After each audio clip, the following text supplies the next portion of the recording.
Sa crudo naman, tingnan natin. Sa crudo, sa 50 kilos, kunti lang.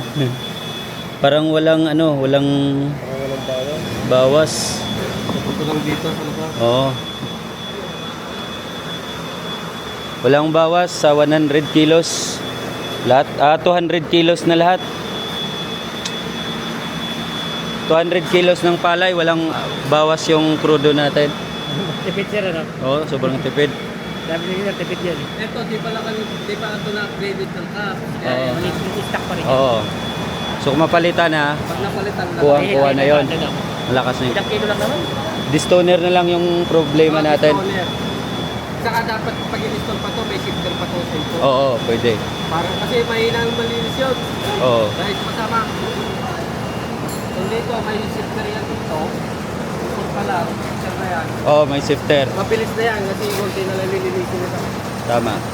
Naka-distoner na yan. Nakukuha naman ng distoner yung mga pino na bato. Kaya lang hindi niya makukuha lahat kasi may lumalabas pa rin doon. Napupuno kasi. Oo, napupuno siya. So dapat, Kapag na-install lang natin yan, parang sinulang yan. okay. Hindi ba babagal yung output niya kapag pahinain yung distoner? Stoner. Kung maglagay tayo ng shifter dito? Hindi. Hindi naman, ano? Kasi naka-separate naman yung stoner niya. Oo.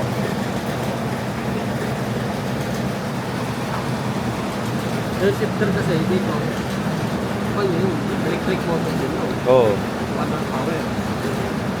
Kailangan talaga. Ang distoner nga natin sa Sinong, 0.3 horsepower lang yun. Wait lang. Pero kung yan ang gagamitin dito, hindi niya kakayanin yan. Hindi niya kakayanin, ano. So dapat may distoner na,